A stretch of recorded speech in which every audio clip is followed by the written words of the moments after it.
Why, hello. Check it out. Just another update on the progress of Enterprise D AMT Earl 1400 scale kit, and I like what I see. I like it, and I like it a lot. It's coming along a whole lot quicker than I'm expecting. Um, so, we're going ahead trying to get this thing together and, you know, white primed and ready for the light gray coat, hopefully by Saturday. The one thing I keep forgetting that I must take into effect are the escape pods whenever I paint this puppy, but, hey, that's something else. Um, but, lighting wise, it's coming along quickly. I have a whole lot less as far as number of lights in the saucer section than even I do in my Enterprise C. In my Enterprise C, I had 10 5mm lights. This one I only have 7 lights, but 3 of them are 10mm lights, and then 4 of them are the 5mm lights. So it's actually 2 separate colors uh, in the saucer. Actually, I don't know if you can make it out, but like right here, well, even if you can see my finger, these lights right here are that white light. It's not just pure blast your face off white, you know. Uh, and these right here have that bluish tint to it, um, that hyper white, like you get back here, that color white. Those are right here, then the others are right here. This combination right here in the front, and then again over here. It's cool. It mixes together quite well to me. It just gives me a lot of light. The reason for that is so that the saucer is well lit, and of course I got to get the reflective material in there. Of course, albeit being Reynolds aluminum foil glued down because it has a nice, good, reflexive side. Then it has a dull side. So use the reflexive side, and boom, it's like mirrors on the inside. Very cool. And then of course underneath the bottom have those as well. I have an idea right here because see, in this grouping of windows right here, at a certain angle you can actually see that light and it beams at you and it punches you in the face.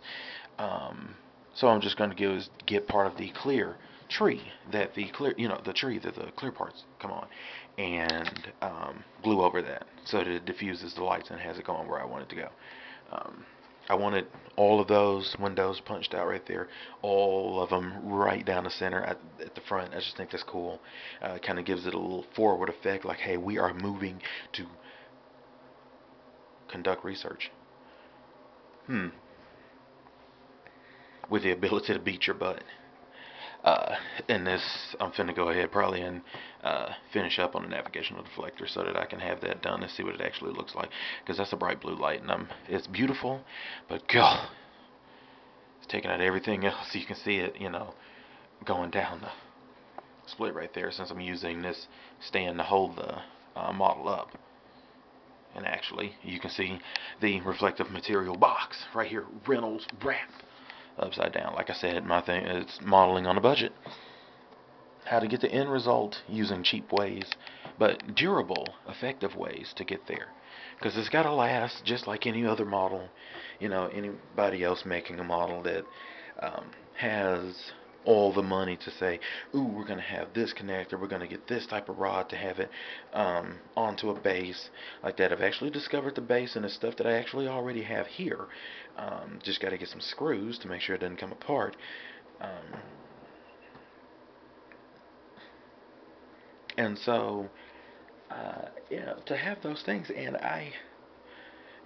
make it look. I mean, that's the thing, to make something that doesn't cost a lot look cool.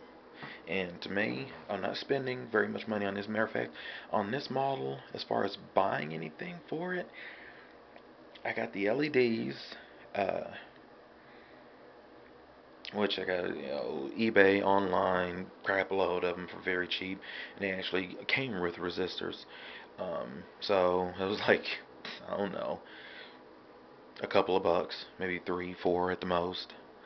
And now these big LEDs, of course, those were $2 and something cents a piece at Radio Shack. So I did have to spend money on that bit. The blue LEDs in the warp nacelles were $3 and something, I believe, at Radio Shack, because I didn't have time to really wait on getting a mass pack of 50 from eBay. I want to go ahead and get it done. The red clear ones, again, Radio Shack, but they're a dollar something. So maybe 20 something bucks on that bit. The big blue one was $2 and something. Amazing that the big blue LED that I have for the navigational deflector costs less than the 10 millimeter costs less than the 5 millimeter. I'm still trying to figure that out, but I love the color of that 5 millimeter. Actually, I really wish that this wasn't a digital camera. I wish it was, or at least a good camera um, that would really pick up that color. That would really pick up that color, because it is this deep blue that, here, we've gone on a mission. These were the voyages of the Starship Enterprise that led us into the bathroom, because there are no windows in here that would let all that sunlight in, and it is 2:50 p.m. So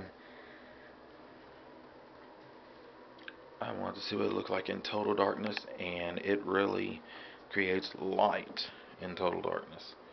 It is frail and awesome, and I love it. So what I really wish that I could get, and I had money for, was the big Sovereign Replicas Enterprise D and Sovereign Replicas Enterprise E. Now those would be big, you know, year plus projects that, good lord, I wouldn't have the money for anytime soon. Um, for a while, even with income tax right around the corner. Yeah, we got other stuff to do. So we'll stick with the little 18 inches for models for right now. It's cool. Go ahead and show it real quick. Um, with a little, with the lights on in here. You can see even with the lights on, you can still see the lighting, and that's only with the 7.